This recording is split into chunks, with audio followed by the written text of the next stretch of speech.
ব্যথিত রক্ত রক্তের বন্যায় ব্যথিত রক্ত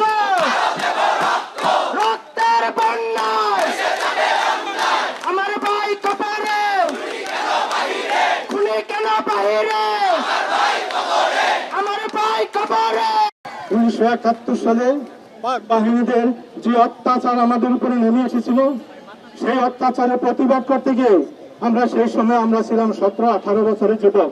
সেদিন আমরা রাস্তায় নেমেছিলাম, সেদিন আমরা অস্ত্র হাতে নিয়েছিলাম এই দেশকে স্বাধীন করার জন্য। আমরা দেশ স্বাধীন করেছি, আমার অনেক ভাই শহীদ হয়েছে, আমরা গাজী হয়ে ফিরে এসেছি। আজকে 55 বছর পরে আবার আমরা সেই স্বাধীনতাকে ক্ষুণ্ণ হওয়ার সে প্রতিধ্বনি শুনতে পাচ্ছি। আজকে আপনারা যে 24 মুক্তিযুদ্ধের রাস্তায় নেমেছেন, আপনারা একটা কথা আমরা জানি যে স্বাধীনতা অর্জন করা যত না কঠিন, স্বাধীনতা রক্ষা করা তার চেয়ে আরো বেশি কঠিন। আমাদের স্বাধীনতা আজকে যেই দিকে চলে যাচ্ছে, আমরা মনে হয় না আমরা স্বাধীনভাবে স্বাধীন জাতি হিসাবে বাঁচতে পারবো। আপনারা যদি সেই স্বাধীনতাকে রক্ষা করতে চান, আপনারা যেইভাবে রাস্তায় নেমেছেন, আমি আর ঘরে বসতে পারি নাই। আমার 7 বছরের নাতিন 3 দিন আগে আমাকে বলে, দাদা তুমি একজন মুক্তিযোদ্ধা, এখন কিভাবে ঘরে বসে আছো?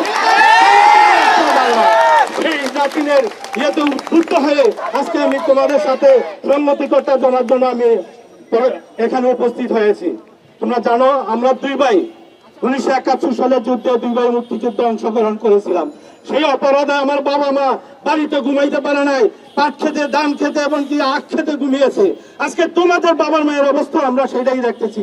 তোমরা যুদ্ধে অংশগ্রহণ করছো বলো, তোমার বাপ মাদের উপর যে অত্যাচার অভিযান করা হচ্ছে, ঘর থেকে ধরে নিয়ে যাচ্ছে, সেই আমি আজকে রাগে গোসা আসলে আমার বয়স 70, সেই 70 বয়সও আজকে তোমাদের পাশে আমি দাঁড়িয়েছি। তোমার সাথে আমরা ইনশাল্লাহ আছি। এই যুদ্ধ, এই তারুণের যুদ্ধ কোনোদিন পরাজিত হবার নয়, এই যুদ্ধ সামনের দিকে এগিয়ে যাবে। আমরা অভিভাবকরা, আমরা মুক্তিযোদ্ধারা তোমাদের পাশে থাকবো। এক্ষেত্রে আমি একটা অনুরোধ করবো, যারা বাংলাদেশের প্রকৃত মুক্তিযোদ্ধা আছেন সকল ভাইকে বলবো, আপনারা যারা পরিচিত মুক্তিযোদ্ধা আছেন, আপনারা এই মুহূর্তে রাস্তায় নেমে আছেন, আমার এই ছেলেদের, আমার নাতিদের, আমার সন্তানদের পাশে এসে দাঁড়ান। যেমন 1971 সালে আমার মা বাবা, আমার দাদা দাদি সবাই আমাদের জন্য দোয়া করেছিল, আমাদের জন্য নফল রোজা রেখেছে, নফল নামাজ পড়েছে, যাতে আমরা সুস্থভাবে ফিরে আসি। আল্লাহ আমাদেরকে ফিরিয়ে এনেছে। আমরা আপনাদের জন্য, আমরা গত 7 দিন যাবৎ আপনাদের জন্য নফল নামাজ পড়ছি, রোজা রাখছি, এবং আপনাদের আমার সুস্বাস্থ্য এবং সুস্থতা, নিরাপত্তা কামনা করছি। সকল মুক্তিযোদ্ধাকে আমাদের এখানে আসার জন্য আহ্বান জানিয়ে আমি আমার